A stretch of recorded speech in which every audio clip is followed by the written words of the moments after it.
Welcome back to another edition of the Notion Club. I am Ethan, and with me is Mariah.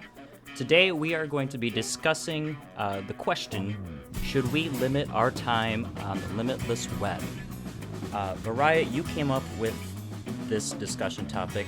Tell me why this is on your mind right now. Well, I guess just generally, I'm finding myself, first of all, we moved recently and, being in a new place and not having many friends, if any, I find myself going towards, me? well, your state's away. In person, like personal friends, like that you can call and be like, hey, come over for dinner or something. Generally, like I found myself turning towards my phone, and then I realized, like, whoa, wait a minute, I don't want to become addicted to this. Like, I have seen so many studies and have heard so many podcasts and have read so many books discussing like why technology today is ruining us in relationships, and I see it. I see myself like, wandering Instagram for an hour or so and being like, I don't know, jealous over like someone who's like prettier than me and has it all together, it seems. And or I find myself so annoyed when people like, I don't have a Twitter, and I never will get one. I had one at one point, but I think it lasted like a month. I just like, I'll see like tweets on the internet in general, and it's just so annoying that like people get like, I don't know how many characters a tweet is limited to. I think it's like 50 maybe. I'm going to go off the top of my head. Again, I don't know. But it just I don't have Twitter either, so I couldn't tell you either.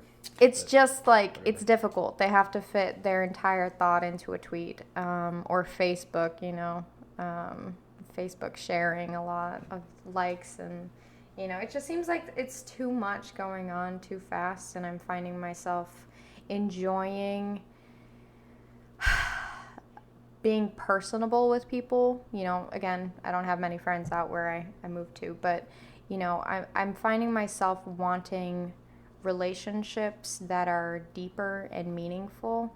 And the last group of friends that I was with in England were, outstanding. We were always together, and sure, that came with a lot of pitfalls and stuff, but it was nice to be a part of a community. Whereas like online community is like hashed up to like, taking pictures when you finally meet for brunch, and then you spend, your entire time discussing what you saw on social media, and then, or an article or something, and then you just kind of walk away and you're like, wow, there wasn't really much to talk about. Like, they were on their phone a lot. It's just, it seems like as I've gotten older and older, I am looking again for friendships like I had when I was a kid, where we were interacting and had something meaningful and something to do, with an activity or something where we're growing and learning together, rather than just baseless communication. I don't know. So I found myself putting away my phone, putting on screen times, making myself, not reach for my phone in the morning or at night. I'm distancing myself. I do not turn on my TV. I would really love to get rid of my TV, but we just got it, and I would really think my husband would kill me.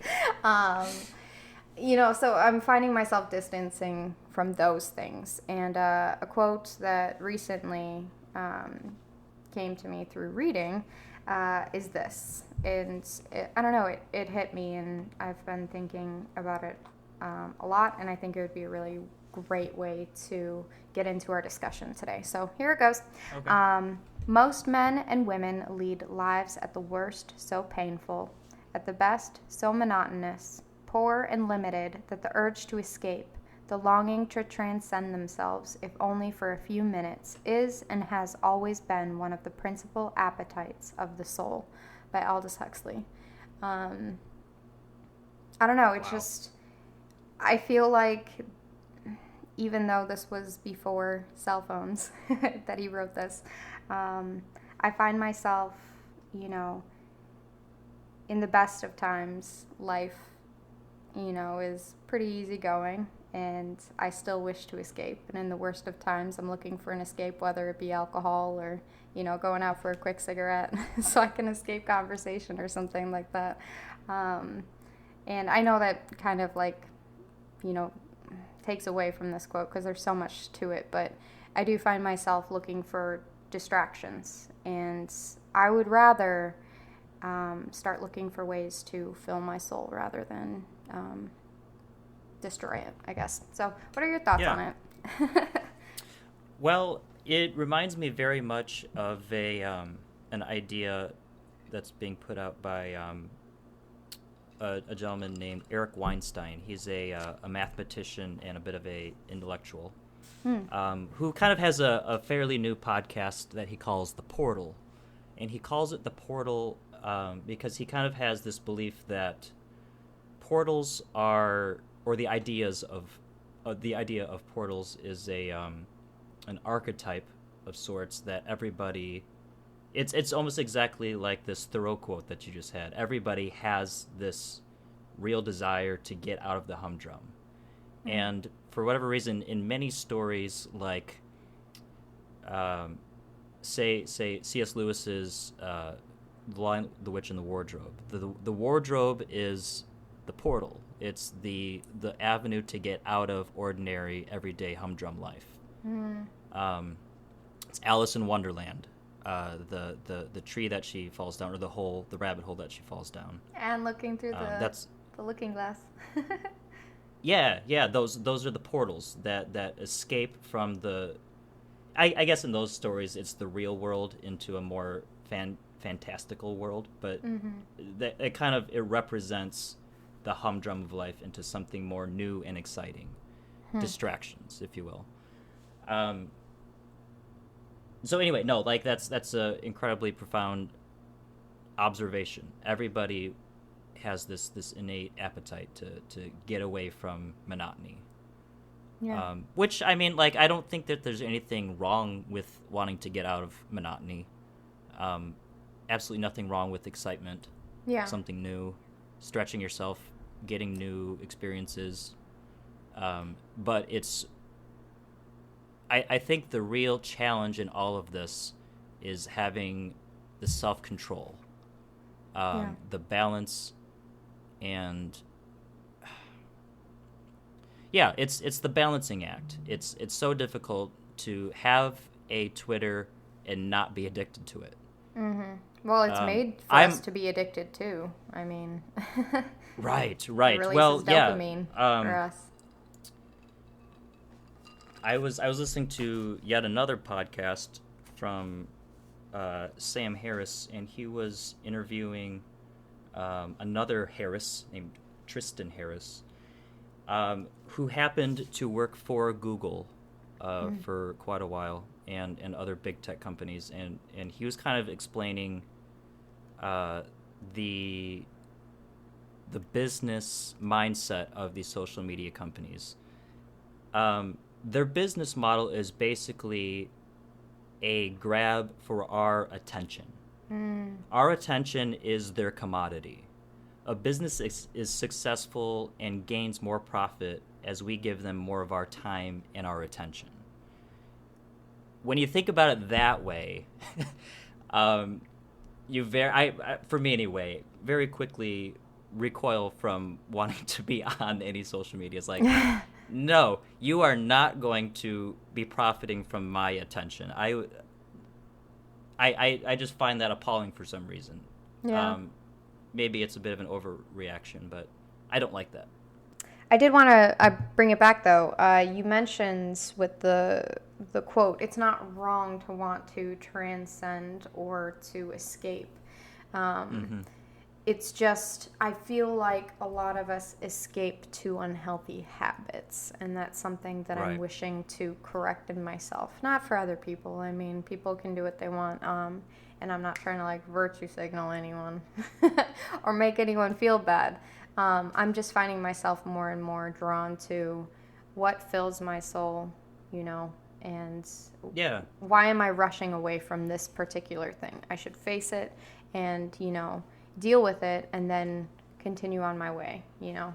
That's what I'm finding myself drawn to. So, have you found yourself going that route of just trying to distance yourself from social media? Or I guess you already said that you were. What is it that, you know, besides them using your time as a commodity, what is it that also pulls you away? I think what it boils down to, we're trying to take control over how and what we think. Yeah. Meaning being conscious and aware enough to choose what you pay attention to and how to construct meaning. That's, by the way, a quote by David Foster Wallace, trying to make the point that the mind is an excellent servant, but a terrible master. That's a really good quote, actually. It's kind of profound. Like, I definitely have many addictions in my life, but there are a certain number of them that I am perfectly okay with. Yeah. In fact, I mean, I can't say with certainty, but I would suspect that everybody has addictions. The old saying is, if you get rid of an addiction, you just simply replace it with another. Yeah. It's deciding what addictions you want to be a part of you. Yeah. And I remember not just becoming a slave to the ones that trap you. Yes, entrapment. I remember this time where I think I was 15 or 16. I've told you this, Ethan. But I actually got grounded from reading a book because I grew up in a large family, and reading was my form of escape. Like, there was so much to do all the time, and I loved reading because it was a world away from my home. And I actually constantly use books and reading to get out of doing things in the home or being a part of the family. And my parents caught on, and they started grounding me from reading, and it absolutely destroyed me. And I think about that and laugh. You know, I've told several people about that, I got grounded from reading, haha, you know. But I look back and yearn for that. I wish I was that addicted to reading, you know. But a book doesn't necessarily entrap you into spending copious amounts of time in it. It welcomes you to do so, I think. But it doesn't entrap you the way social media does. And I think that's what I find myself getting weary of. The way that they program everything for us to stay on it at all times. It just seems so unfair. And our enslavement to dopamine, I mean, just like you said, our mind is, what was the quote? The mind is an excellent servant, but a terrible master. Yes. I feel like that. I mean, we recently read the article that, what was it called? I Used to Be a Human Being by Andrew Sullivan. Yes. And one thing that I really got out of it was this quote, has our enslavement to dopamine, to the instant hits of validation that come with a well-crafted tweet or a Snapchat streak, made us happier? Yes. I suspect that it has simply made us less unhappy, or rather less aware of our own unhappiness, and that our phones are merely new and powerful antidepressants of a non-pharmaceutical variety. And I think about that and what you had just quoted from the Portals podcast. It just seems I would prefer for my antidepressant to be of my choice, I guess, you know, whether it's through therapy or, you know, of course, if I don't mind the addiction of social media, or if other people don't mind that, then by all means, you know. But I also suspect that it makes us less happy or less aware of our own unhappiness, and that's what I've slowly found in myself. I recently watched a TEDx youth talk, and there was this girl, Mariah. I think I just botched her name, but she, I really did botch her name. But she gave a 10-minute talk on like the effects of social media and relationships. And she noticed that she went away for a family holiday essentially. And she noticed that her friendships consisted of keeping streaks, going with friends. But those streaks with those friends really had nothing of substance. And then she also noticed that hanging out with people was usually for like taking pics and, you know, putting them up on Instagram and then texting their other friends saying like how much fun they were having with their friend in front of them. And she realized she didn't really know these people.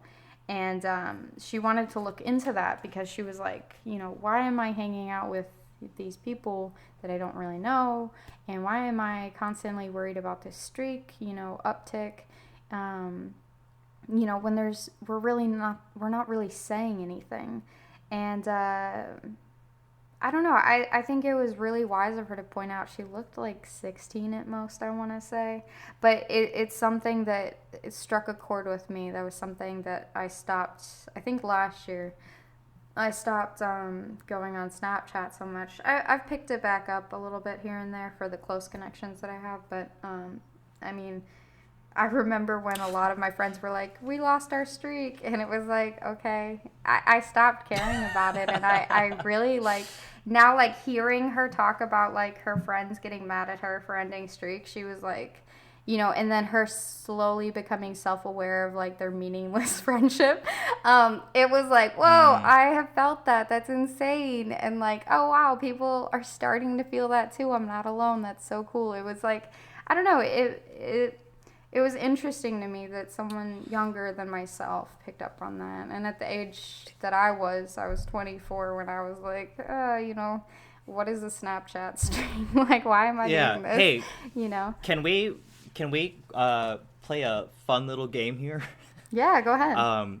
Let's play Rank That App or that social media service. 'Cause I don't think that all of these are created equal. I think that there are some that are worse than others. I would agree. In my opinion, I would say Facebook is enemy number one. Not only for like who they are as a corporation and, you know, the personal info that's shared and all that, that's a separate issue. But I mean, as far as like data. what the way it's constructed, again, to view your attention as a commodity, which I guess all the social medias do, but this one I think is the most full-fledged, out in the open doing it. I would consider, as far as the ones that I use, Snapchat to be at the bottom of the list. I kind of like Snapchat still. Really? I like it because I've never really been into looking at stories, and so I don't even really look at those. But I like that a friend can directly send a picture to me and say something to me directly. Instead of just like it's not based on likes or comments. It's just it's actually, to me, like when someone sends me a snap, it's like, oh, that person's thinking of me when they saw this. Yeah. Or had a thought and thought to tell me. Like it's almost like getting a text. Yeah. Which I guess even texting is not without its dangers, but in my mind, Snapchat is kind of at the bottom of the list. How do you feel about that? So I'm going to come from a completely different angle. I really was disenchanted with Snapchat. I want to say I started growing disenchanted like 2 years ago, and then last year I was just like, all right, I'm done with this. This sucks. The reason being is because I would go out when I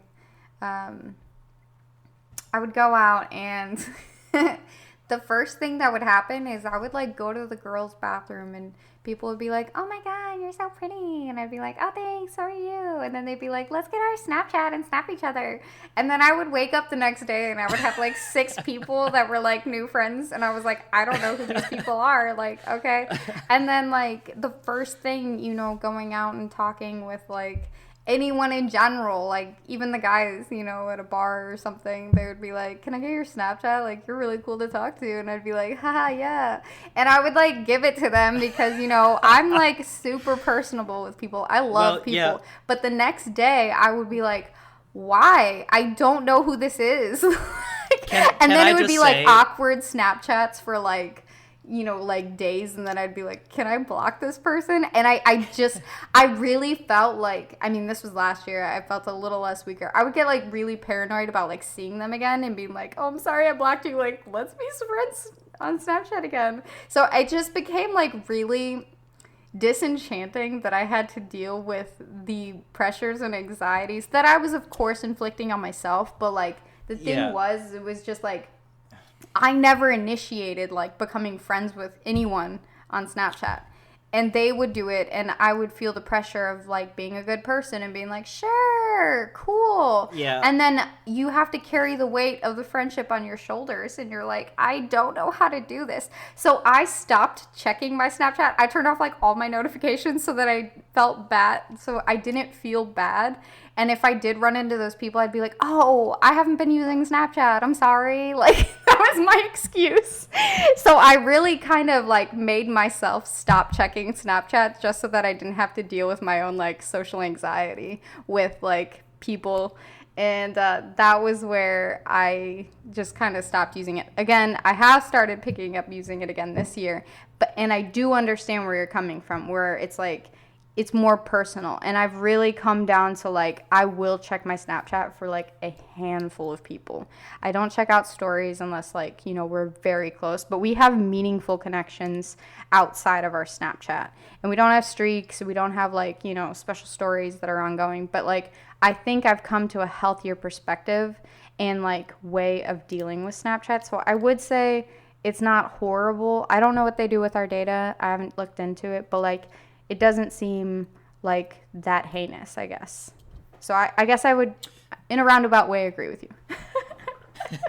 Well, I do think that it's worth noting. I think that issue of people wanting to be Snapchat friends with you out of the blue is probably a problem that's unique to you. Because that certainly has never happened to me, I can honestly say, even once. Really? And I don't know of anybody else where that's an issue. So. Oh, God. No, I really feel like that's a common thing. Like, it has to be common. No, I don't think it is. Oh, my gosh. I need to tell this story. Okay. So my last, I've traveled quite a bit. And just like Ethan mentioned, like I do actually happen to run into a lot of people where I do not start talking with these people. I don't start anything. I don't even know how I look. Like I feel like I have like resting bitch face, but like apparently I don't, because people seem to come towards. But the last time I was at an airport, this guy, I think he was French, he started talking to me, and he was going on about, I don't know why I needed to mention the French thing, but I guess it was interesting to me in my mind. So, just telling the story. He was French. Yeah. It's an observation. I thought it was interesting. So I was like, you know, like, okay, you know, not trying to be like super distant. I wasn't like super welcoming of a conversation, but I was also like, okay, you know, like maybe something good can come out of it. Cool. You know, I've been to France. No. And this guy, he started asking me, he was like, he's like, I've noticed that loneliness is a huge thing in today's society. And I was like, yeah, dude, like, totally. And then he was like, he told me about, like, his nonprofit. And he was like, if I had more money to give and if airports would allow me, I would come in and set up big screens with a media platform for people to meet their, like, other halves at the airport because everyone's always at the airport and they're always alone. And I was like, this is what I was like, oh, I gotta go. Like, I was like, what? And then, anyways, it ended up being like this really long conversation, and my flight started boarding, and it turns out he was on the same flight, and it was just a very awkward connection. At first it was like, oh, okay, like, cool, yeah, I get what you're saying, like, I agree with you. And then I was like, whoa, I don't agree with you. We don't need more social media, like, no. And then he was telling me that, like, loneliness was the biggest problem in business today, and I was like, I disagree with you. I think, and of course I'm my own worst enemy again, I was like, I disagree. I think it's time, like, we're too hurried to do a good job. We're too tired, because we're, all about that hustle and all about, like, making that money and making that bread and stuff. Like, I think that we're overdoing it on ourselves. And I was trying to explain this, in a way where I wasn't, like, arguing or anything. And he was, I don't think he heard me at all. And he was just telling me, like, loneliness. All he saw was that you were willing to converse. Yeah, and I really do want to be that person where, if someone is, feeling lonely, or they, they're looking for connection, like, I wish that I could always be that person. A lot of the times I can't be, and I've thought of, like, practical ways that I can, and it's just, a lot of the times it's not feasible. Like being at an airport and talking to, someone who's about to board a plane. It's just not feasible to talk about, like, life and, the meaning of life and, like, loneliness and hurry and business. It's not feasible. It's hard, if we were there for hours or something, maybe that's a different discussion. But anyways, it ended up being this really weird experience. I do happen to have a lot of those, and I often wonder why I constantly run into people that want to make a connection, and I've really struggled with how to be a good person and make the time for that being without, like, hurting myself or allowing people to come in and hurt me. It's been a really big struggle for me, because a lot of the times it is weird.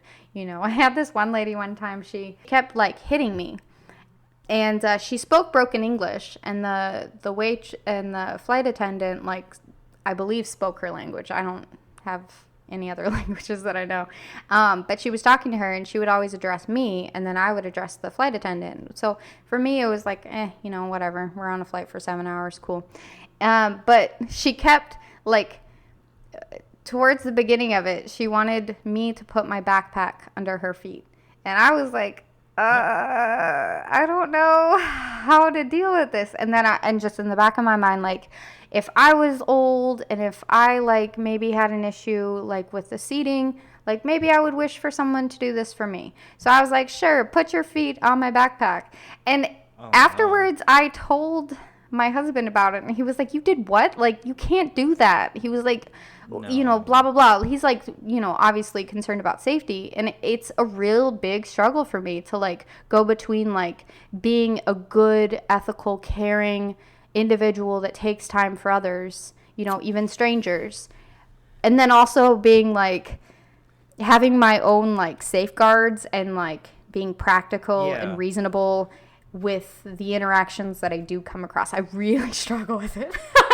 Well, that is certainly an issue that I think we all need to answer for ourselves, is how do we balance that act? Yeah. When someone is asking you to do something that's perfectly within your ability to do and may not even require much effort, how often should you say yes to things like that? Like, you could go to one extreme and say, if you're able to do it and it's not causing you, any harm or inconvenience, then you should always do it. Yeah. But no, like in your example, I would agree with Ryan there. You probably shouldn't have done that. But But it's a struggle. I mean, but it's the kind thing to do, right? And so you feel like it was is the right thing to do because it's kind. Someone's asking you to do it, and you can do it. So yes, not I say can yes? do it. Why not do it's it? a struggle. Yeah, and there was this one time I was also at an airport, and I saw someone who worked at the airport because they had like the uniform on and stuff. I saw them crying at a seat, and I immediately was like, my heart was aching for them. I wanted to go over and hug them and be like, are you all right? Can I help you? Blah, blah, blah. Not because I'm a good person, but like she was really crying. And I was like, no, I got to get to my gate. Like, I don't want to be late. I can't miss this flight. I can't afford to miss this flight. And I was like, whatever. I have to take a train all the way to my next, gate. And I was like, I don't have time for this. And I still kick myself to this day for not going and talking to the woman that was crying. And it, like, bothers me. And sometimes when I'm overthinking at night, I'll be like, why didn't I go? Because I don't know. But it's like I really struggle with that balance between, doing what is right and feasible and having personal boundaries that are feasible and ethical still as well for myself and others. It's I myself should probably figure out, the standard for myself, how to do that, because I don't have answers.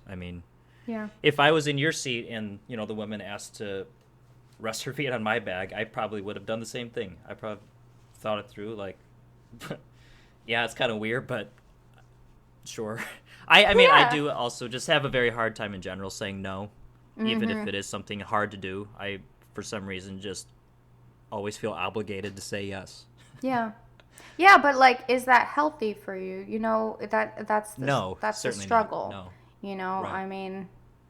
Not that having someone put their feet on your backpack is a big issue. That backpack's on the ground where the feet would be anyways. But like, it's still odd. Here's a question for you: was her feet covered? Like, did she have shoes on, or was she barefoot? Oh, she had, like, flip-flops on, I think. I don't remember. I know it was, like, sandals or something like that. Yeah. But, that's so weird. Like, I don't even know if there was, like, one that was better than the other. I was expecting to, like, if it was shoes, okay, that's fine. That. But, like, actually, no, shoes would be just as disgusting as bare feet, too. Like. Goodness. Either way, no. That's not here's the real issue was that woman asking you to be able to do that. She should not ask for something like that. I don't care how old you are or how uncomfortable you are. Don't ask to put your feet on somebody else's backpack. I'm not here to judge. I'm just it was just so out of the blue, but like, it's just I do. Having not been there, I am judging. I know afterwards I'm like, who would do that? I would never like tell any of my friends to like, you should have done that, or you should do that, or you did that? Cool. Like, that doesn't seem like oh God. No, it's just like it's whatever. It's in the past now. I'm happy I didn't say no. Yeah, I actually just thought of something maybe helpful to our dilemma here. I read 12 Rules for Life by Jordan Peterson a couple years ago. And in one of the rules, I hope I don't botch it, but one of the rules is treat yourself the way you treat somebody that you're responsible for taking care of. Whether it be like if you're a mother, the way you would treat your daughter. For some people, he brought up the fact that people are more willing to take their dog to the vet than they are to take themselves to the doctor when they need it. So anyway, like you just mentioned there, like you would advise a friend, don't let somebody do that to your bag. But for some reason, you felt the urge to let the woman do that to your bag. I guess from the framework, the healthy balance might be like, what would you advise your child or somebody that you're responsible for? What would you advise them to do? That is really good advice, because like I've always grown up with the back of my mind, like do unto others as you would do, or do unto others as you would have them do unto you. Yeah. Yes, there you go. That's the golden rule. And so, like, in the back of my mind, like, if I was an older woman on a very long flight, in an uncomfortable position, I wouldn't ask, but, like, I mean, I don't think I would ask. Maybe I would ask. I don't know. I'm not that at her age yet. But, like, if I was in that position and in that need, I would wish that someone next to me would be willing to do something, to make me more comfortable. Yeah. But yeah, no, I mean, that's probably a really good tactic because, like, would I honestly advise my friend to, make friends in the bathroom and then make Snapchat friends? No, I'd be like, you don't know them. You don't know them anything. Like, whatever. Like, just tell them no. That would be healthy, I think. No, that's a pretty good balance, I think. Like, I think if you live within reason of do unto others as you would want them to do unto you, like, and then also, like, it's tricky because, I mean, in your situation, those two rules conflict. Do unto they others can, as you have them do or to you could find a good balance in between. Like, would I want this done for... So, like, the balance, I mean, is, would I want this done for myself? If the answer is yes, then it's like, okay, but would I advise another person to do this? And then that's where that final executive decision comes into play. Do you know what I'm saying?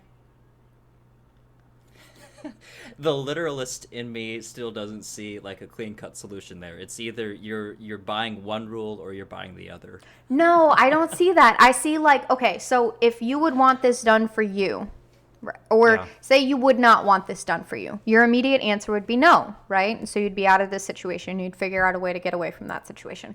But if your immediate answer is yes, it's feasible, then your second line of reasoning would be, for defense, it would be, would I advise another person to say yes to this? Right. And then leave it, yes, okay, so then do it. No, I would not advise someone because, it's unsafe, may not be ethical, that kind of thing. Then your answer would be no. Do you know what I'm saying? So you're saying that the latter rule then is the one that trumps the first rule? It wouldn't... I think it would be a way to be reasonable with yourself. The request can only end in yes or no. Can I use your bag to rest my feet? Yeah. Can't really go well. Yes, I understand, but, like, for me, I think that second line of reasoning really would come into play as helpful for me. Because immediately I would always go to, yes, I could do this because I would want this done for myself. You know what I mean?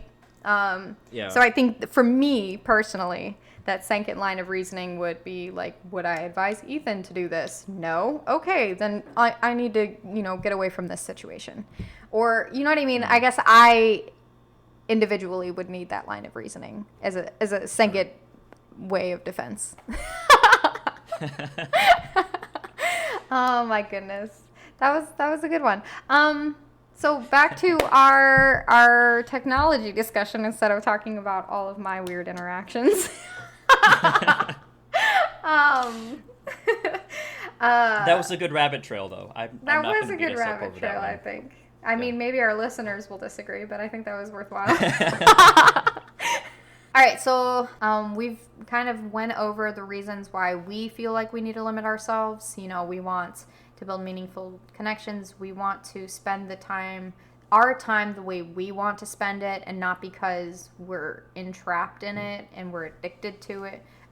We want to, that's what I've gotten from our conversation so far, is just that we want to do things with our times that mean something to us, right? Like, I concur.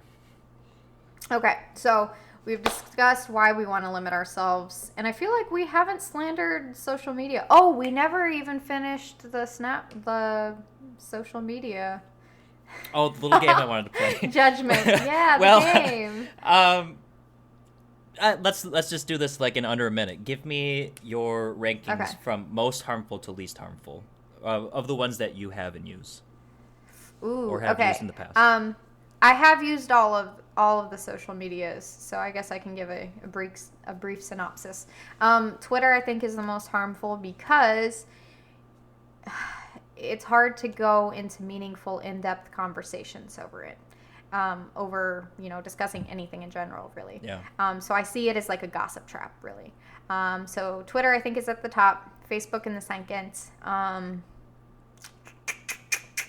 Let's see. TikTok, I don't really see it as like super hazardous. I just see it as like, It's the biggest thing about TikTok, I think, is it's just a time sucker. Like, it's so Yeah, easy it's just to a just time keep watching sucker. little skits and Yeah, there's really nothing evil or like about it. It's just like a time waster, essentially. So yeah. kind of TikTok's in the middle.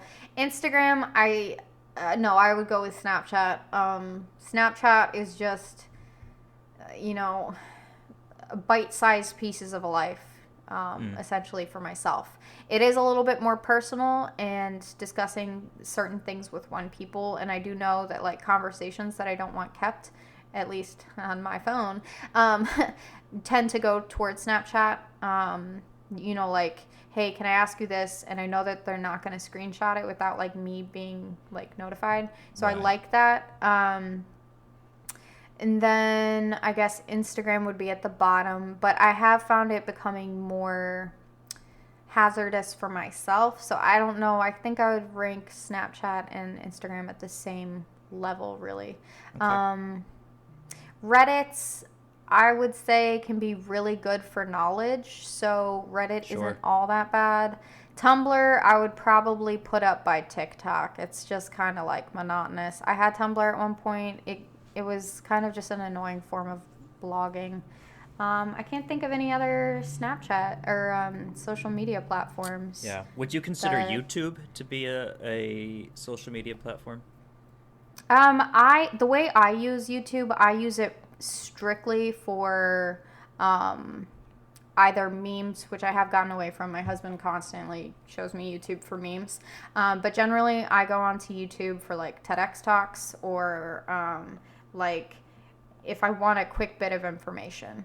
And, or I don't know, like basically I use YouTube generally around like knowledge-based things, Right, which is right. ultimately what I'm trying to do with all social media is like, or I- even I- just my phone in general is knowledge and art. That's what like Right. I'm trying to get to with any like my laptop and my phone. Am I using this for knowledge? Am I using this for art? That's like kind of what I'm coming down to wanting. My phone obviously has to be a way to connect, like I call my mom a lot, so that's going to always be a way of connection. But generally, if I go onto the internet, I try to ask myself, is this being used for knowledge or art? And that is something that really has helped me kind of like wind down on my time. But okay, what is your rankings of the social medias? Again, enemy number one is Facebook. For me, Instagram's number two. Okay, but why? Because of the... It seems to me like Facebook owns it now. It's just Facebook 2.0. And yeah. it makes you feel better about it because it's the main focus of a post is a photo. Mm-hmm. But it's the same concept as Facebook. It's just a scrolling thing that you just scroll through and see what people are posting and saying. The Discover tab in it is incredibly addicting for me. I could just keep scrolling in that Discover thing and just like it, the algorithms know exactly what things I'm interested in, and so there's just an endless pit of things that I'm interested in that I can sit on the toilet and spend lots and lots of time with. Copious amounts of lifetime. Yeah, man. So anyway, Instagram's number two for me. Okay. I think I might have a Twitter account out there. Like, I think I made an account something like 8-9 years ago, but never once did anything with it. In fact, I think this is kind of embarrassing. This is a confession time. I think I only got the Twitter because I wanted to follow Christina Perry. And Oh so yeah, you were obsessed with her. oh yeah. So I think that account is following Christina Perry and nobody else. And anyway, if it's still out there, so that's not doing me any harm. But I could. Oh, Okay. Well, okay. Here's another thing. Actually, let me finish my rankings real quick. TikTok, I just deleted. I didn't think it was that harmful, but it was another thing that was sucking my time, and it was recent enough for me that I was like, okay, since I've decided that I do want to eventually completely remove myself from social media, as this one's the easiest to go. It's the low-hanging fruit. Let's get rid of it now. So I just, rip the Band-Aid off. Yeah. There you go. I think Snapchat's all that's left. I think I've only got For those you? 3. Yeah. Have you ever had the weird in-person interaction about social media where, like, a friend will come up and go, "Did you see my post about such and such?" Yes. And you go, "Yeah." And, well, why didn't you put a like on it then? Yeah. I don't know. I don't know. Yeah. And, I have dealt with that. It's just a bunch of crock that, like, it's so new to humanity that we don't even really know how to deal with it or how we feel about it. Like, when that happens, the honest answer is I don't know why I didn't put a like on it, but clearly you're upset by it. So now I feel pressured to next time I see a post that you make, I have to hit that button, and it's just I don't need that. I have had that happen to me, and I'm not proud of, like, how I've responded, but my immediate, like, response was always like, "Oh yeah, I did. I just wasn't able to like it because I had to get off my phone." And that is such, like, a horrible excuse. Like, isn't that the worst excuse you've ever heard? That's like, I such an couldn't obvious just lie. be reasonable So and be bullshit. like, I saw it, but I'm not going to like it because I don't agree with it, or, like, whatever it is, or, like, I just don't like things. You know, like, generally, like, I don't like things. Right. Yeah, I have noticed that. Like, there has even been recently, and again, this goes back to just me, like, becoming stronger minded, is just a few of my friends, like, have told me straight up, like, you're dumb for distancing yourself from social media, and, like, why are you doing that? And I'll be like, well, because I don't want my data used, and, like, I'll go into a long explanation because I don't want to, like, hurt anyone. I'll go into a long explanation, like, one, I don't know where my data is being used. I would prefer to, like, have some control over what I put out and, like, what people are taking from me, and two, like, blah blah blah. And they're just like, well, who cares? Like, because they aren't coming from the same place. And I get, like, everyone's in a different walk of life. I'm not here to judge. Like, if they don't feel like that, good for them. Like, I wish I could be like that. Like, I'm just not there anymore. You know, I used to be, but I'm not there now. And to me, it's just like, it's hard to explain to people that aren't on the same path as you, like, why you're choosing to, like, distance yourself. And that has been something that I've dealt with a lot recently that has been, like, troubling for me. Because it's like, I want to be concise and be like, I don't like this. I don't like this, and I want to do this with my time. And they don't understand. So it's like, why do I even bother explaining, you know? I don't know. Have you dealt with that? Yeah, I do think it's also worth noting. I mean, you might disagree with me on this, but social media is not entirely bad. There are definitely positive aspects to it, and for some people, there's great things. They manage to outweigh the good with the bad, and that's totally fine. Yeah. Immediate example that comes to mind is, do you know who Megan Phelps Roper is? No, sorry. I'm sure you know of the Westboro Baptist Church. Yes, I have heard of them. She is the granddaughter of the founder or pastor of that church. And her avenue for escaping that cult was Twitter. Twitter was literally the avenue that showed her the right opposing arguments to the doctrines of the Westboro Baptist Church and woke her up to realize just how wrong they were. And that's the way she exited. She 100% gives credit to Twitter for that, of all things. Wow. So, I mean, point being, like, just because you and I are making this decision that we are seeing more harm than good does not necessarily mean that this is necessarily so for everybody else. I feel like even with that, it's not that we're seeing more harm than good with social media. It's just that we're starting to appreciate our time, and we're trying to figure out how to appreciate our time. Like, Yeah.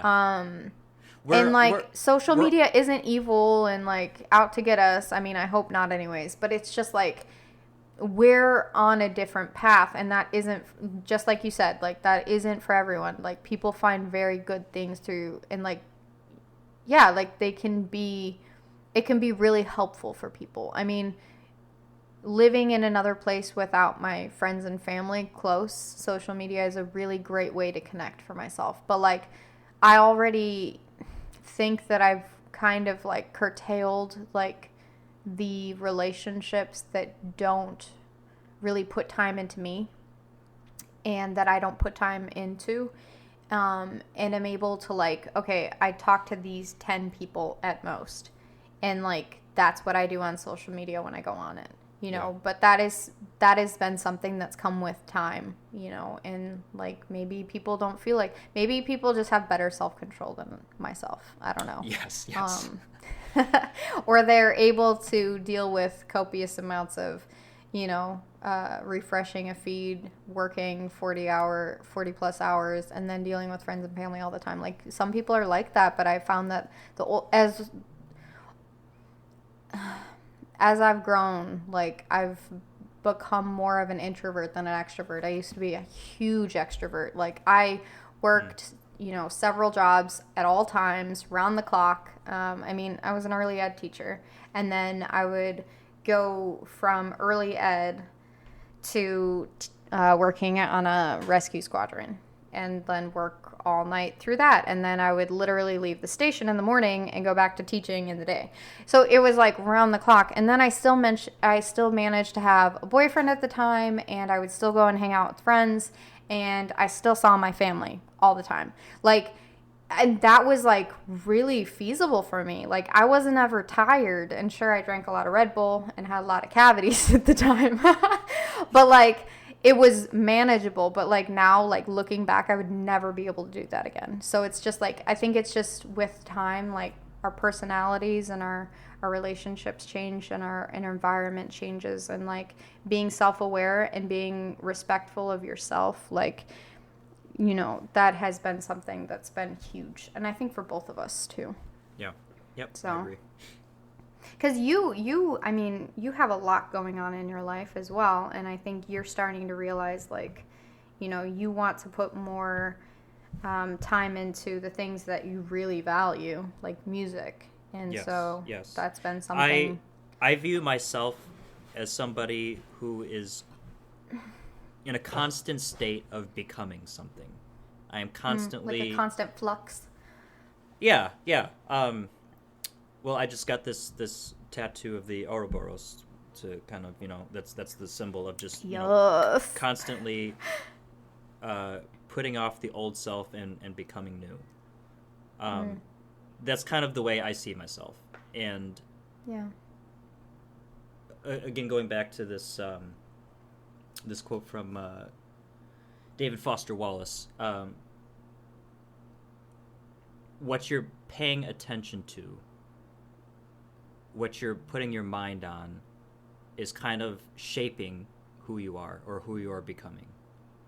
Yeah. And I would rather just, instead of be thinking about bullshit, you know, less than 2-sentence verbal diarrhea, I want to be thinking about, you know, like you mentioned, music. I would like to be inspired to write more. I want to be inspired to read more, think about what I am reading, that sort of thing. And it's the social media is a stumbling block to who I would like to become. Yeah, and it's not about, like, you know, the horrors of social media. It's just about who you are choosing to become instead.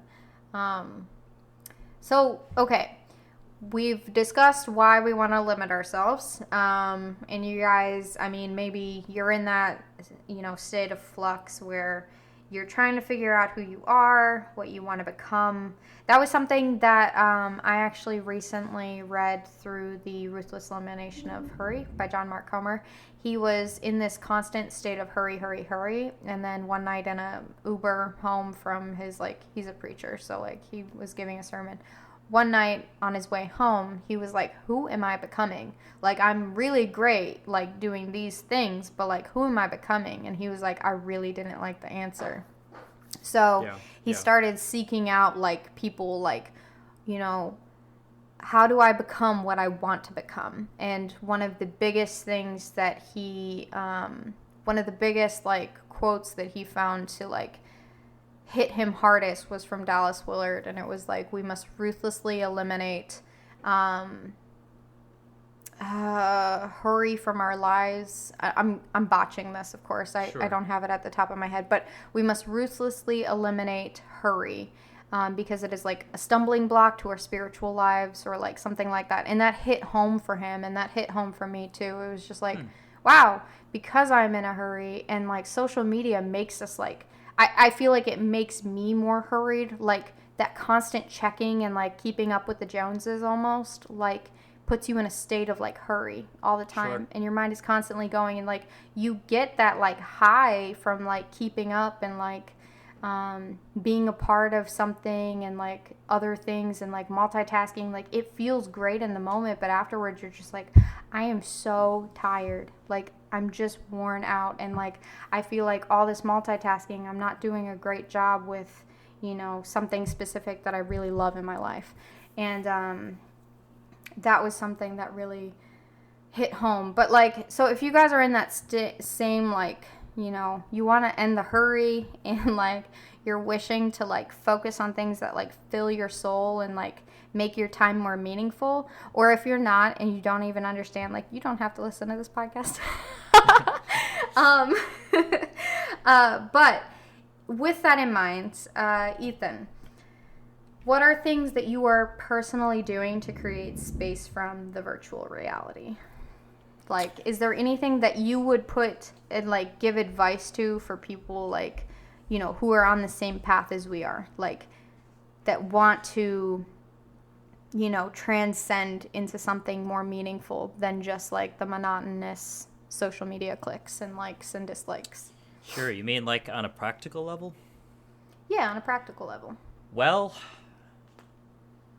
if I'm being completely honest, I don't know that I do, because I am still, I mean, if I'm being straight up, I'm still trapped by social media. I have not been able to bring myself to just delete everything yet. Like I said, I'm still trying to come up with a strategy. I could just cold turkey, just delete all accounts right now and just make myself bear through it, but well, we have to keep up with the Notion Club. Instagram. There's that. There's also the issue of my music. Like, I don't have a website yet. I'd like to build a website, but right now, like, if anybody wants any information about what I'm doing musically, if I were to just shut all my social media down, there would be no way for anybody to find that. I guess they could just contact me personally. I guess that's the thing. Maybe I should just consider that. But nobody does that. Right. So, yeah, I hope this isn't disappointing, but honestly, no, I don't have any practical advice. In fact, if any of our listeners can give me advice, I am all ears. Yeah, there you go. I will say my goal, maybe I'm being a bit too generous, but my goal is to be completely shut down off Facebook, off Instagram, have all of those accounts deleted by the end of the year. Wow. That's a big goal. That's my goal. Yeah. I mean, it should be plenty enough time for me to figure something out. So maybe just, I mean, going off the cuff, like maybe you should just have specific accounts for your band and not have it personal. So if like people are like following you personally to see like what you're doing in your life, like you just post nothing personal unless it has it comes down to your music or the Yeah, Notion Club? well, just knowing myself, I would use that band account to be wasting time the same way I do with the personal account, you know? I would still Yeah. be hitting that discover button at the bottom, and I would still just be scrolling. I So you don't need, have like- the self-control. I have to have all of it or none of it. I think that's You need like a my PR personality. person then, like a public Yes. relations who does all Yes. that for you. Yes, exactly.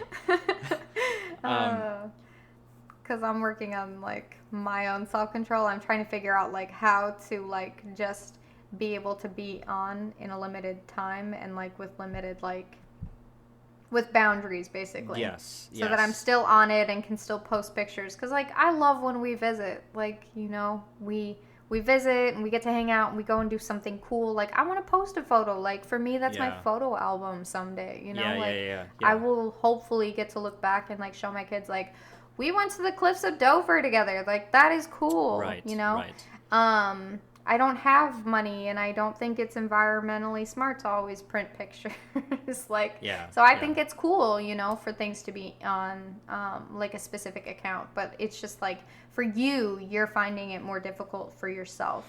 Well, I do also that. see the value, like it's almost like a curating thing. You're like setting, making note of a good and significant thing in your life that you can someday look back on and you know, remember with you know, some fondness there. There's definitely, I like that too. I really do. Again, just going to this, like, the positives and negatives about social media, it's just the negatives for me by far outweigh that positive. Anyway, I'll throw the same question you just put at me. Like, do you have any practical advice for distancing yourself from social media? I mean, it sounds like you're somewhat successfully limiting yourself. Minus the relapse. I mean, I think, yeah, the relapse was huge. And that really, like, hit me hard, actually. I think I took it, like, harder than it probably should be. But maybe that's a good thing. Sure. I think just filling my time with things that I want to do, like, is really helpful. Sure. So, like, meditation. Yeah. Like, I want to get good at being... good at meditation. I don't know what I'm saying. Good at meditating. There you go. Yeah, like I want to meditate better. Yes, likewise. Yeah, so that's something that like is something that I can work on, and that creates distance between me and my phone or my laptop or something, or my TV. Turning on screen time has been really beneficial. This isn't the most environmentally friendly note, but it is something that's helped me. I was homeschooled, for all of our listeners, just as a thought. My mom always had us like writing in journals, and we were constantly like writing everything out, like, you know, essays and notes, and like we would I come from a Christian background, so like we would write out our study time, like what we thought about like some passage or devotion or whatever. So I was constantly like in the form of writing. And that is something that I walked away from for a while, was just, you know, writing. And again, it's not environmentally conscious, but it is something that I do find helpful, is instead of writing notes on my phone or on my laptop, I'm finding that I really enjoy when I find a quote, or I have it like a book list. I started putting it into a journal, because that is something that I'm finding I love, you know, taking the time to write out thoughtfully, like my thoughts in general. So that's something that's been really helping me. And then again, like when I do go on to the World Wide Web, is it just having that thought in the back of my mind, is this for art or learning? Sure. You know, and then of course, like if it isn't those things, then why am I going on it? Oh, well, it's to connect with, you know, Ethan or something, or post something on Notion Club. Then it's like, okay, that's a good excuse. But like, if it isn't those things, then it's like, okay, you know, let's reevaluate. What is that? Something that I have been thinking about, and this might actually help with your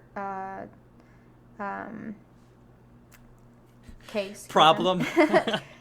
You can call it a problem. It's a problem. Well, Have you ever considered a silent retreat? Because that is something that I've been really Oh my goodness! So thinking funny about you bring a that. lot. Funny you bring that up. I mean, yeah. Again, I'm a huge fan of Sam Harris, and he likes to talk about. He's I think done multiple silent meditation retreats, and God, does it sound hard, but It does. His advice is always, in the end, you're glad you did it. That would be like the ultimate detox, the ultimate detox. And yes, it would be very, very difficult, but it certainly it sounds like it would be a good thing for me. I feel like, I mean, I don't know if we should do a silent a silent retreat together, because I think we would find a way to talk. No. Ethan. Yeah, that would be counterproductive. Like a silent. The whole point is that you're by yourself as much as possible, and you're only coming into contact with people to eat. Even then, like because I would be you like, still don't even speak. Because I'd be like, all right, I'm going to meet him like in the woods or something, or we're going to talk about so-and-so, what they did at lunch. Like, I can't believe they looked at me like that. Like, petty things.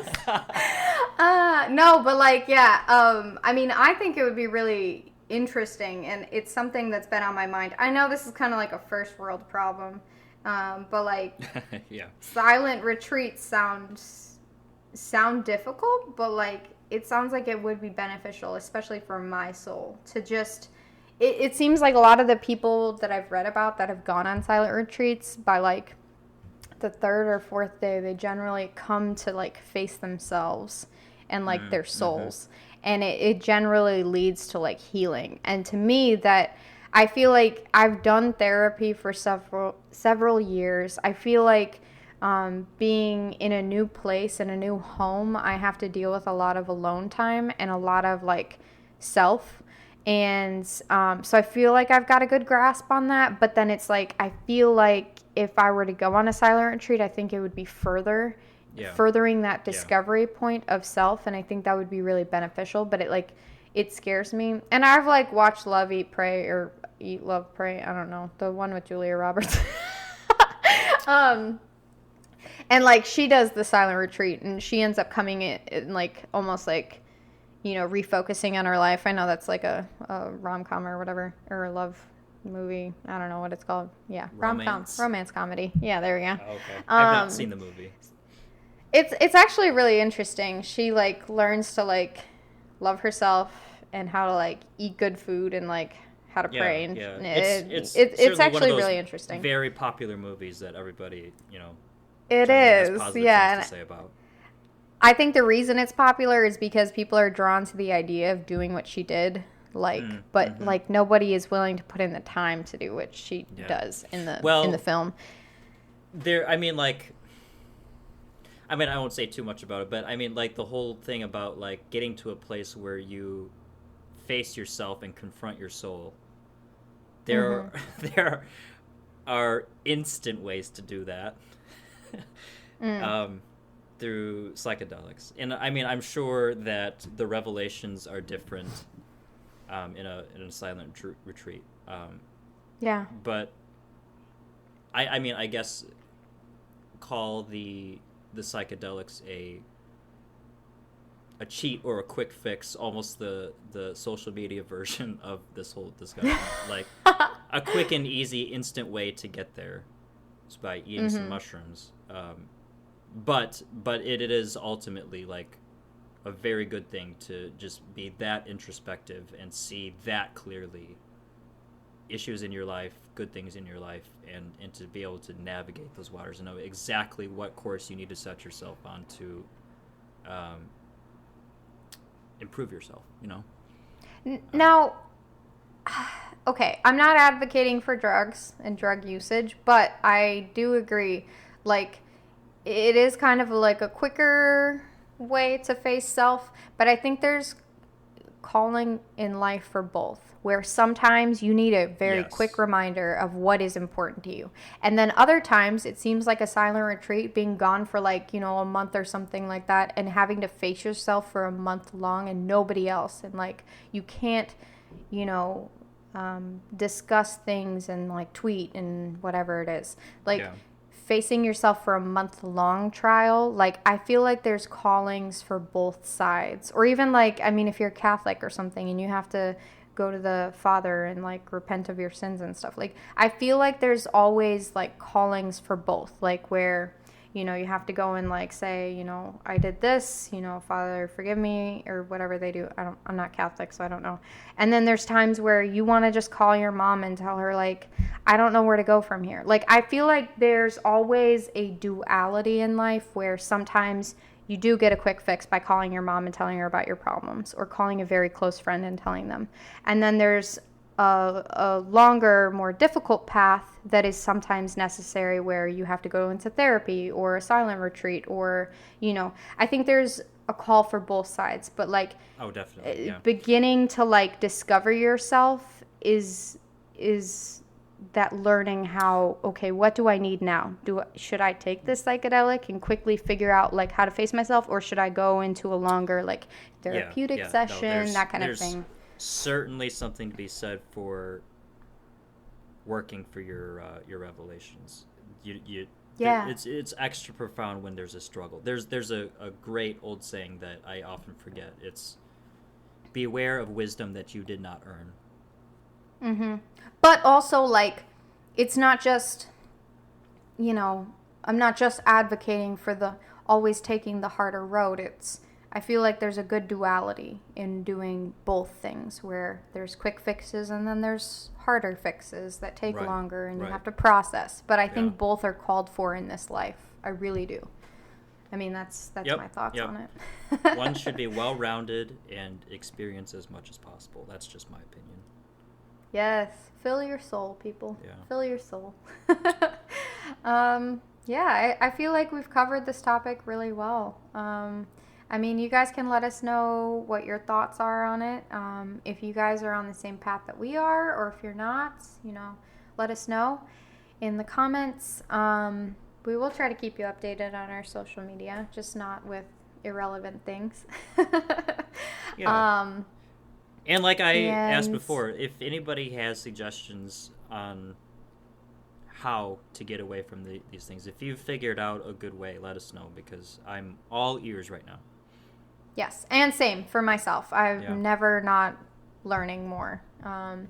And I do want to announce as well what we're coming up to doing. Did you want to talk about it, or do you want me to? I'm giving you the drum roll. You all tell right. Everybody what's going on. So I'm excited for this. I know it's been a while since we've recorded and been on the mic and everything. We've had some technical difficulties, but in the process, we have also been working on some side projects. And one of those side projects is what we're going to be calling, I'm actually drawing a blank, Elan Vital. It is kind of a sub-branch to the Notion Club, where we're going to be inviting guests to share their life story with us. So we're going to be asking them what they think about what they've learned about life so far. So it's not going to be a regular recording where it's just Ethan and I. We're going to be inviting anyone that we come across, or anyone that wants to volunteer as well. If you guys want to volunteer for being on the show, that would be great. I volunteer as tribute. There we go. Hold up those fingers. But basically, we're just going to be asking about, what has life meant to you? Have you found any way to, what do you fill your time with? That kind of thing. And we're going to have guests on the show. And, it'll just be when we find people that we think would be meaningful for the podcast. For my benefit, would you mind saying the name of the segment once more? Yes, it is Elan Vital, and I'm actually just pulling it up because I forgot the meaning. It is French. So Mariah is the one who thought up the title, and it's extra cool when you know what Elan Vital, is that how you say it? Elan vital. Elan vital. Tell the listeners what that means. Okay. So, this is a term that is coined by French philosopher Henry Bergson in his 1907 book, Creative Evolution, in which he addresses the question of self-organization and spontaneous morphogenesis of things in an increasingly complex matter. So, it was translated in English, and it's usually translated by it's usually translated into the term vital force. It's just kind of like how you evolve. Essentially, what I get from it is like your soul evolving throughout this lifetime. That's what I feel like when I hear it. So Back that's to this what idea of always becoming. Yes, exactly. So that's what we want. We want to have people on the show every once in a while. It's not going to be like super regular. It's just going to be when we can come across someone who's willing to share their story, where they're just going to tell us about how they're evolving and like going through life. And so that is something that we're looking forward to in the next, month or so with our first podcast version of Elan Vital. And yeah, that's what we've been working on in the side notes. So we got some other things on the works, but you'll have to stay tuned for that as well. So I'm being a little bit more difficult about the other projects. As usual. No, just kidding. But yeah, I feel like that was a good question. We're going to be talking about data rights in the sometime near future. Can't put a particular date on that, but stay tuned for that conversation. We're going to be discussing. We're trying. People can be difficult to work with. No, we're not going to blame. We're not going to blame any individuals in all this. We're just going to say individuals. We're trying. Yes, yeah. Well, it's difficult because we're working with another podcast series, and they're great. They have a lot of information, but the problem always comes down to, we've dealt with mic issues, computer issues, sicknesses, it's all been rough kinds of things. Past couple of months, guys. It has been. We're trying to get back on track here with this episode, but I think we're on our way. We do appreciate the patience, and I hope you guys really enjoyed today's podcast. And we hope that you guys will look forward to continuing podcasts and then our sub-branches in the near future. For me, I think I'm out. What about you, Ethan? Peace out, bitches. All right, bye, guys.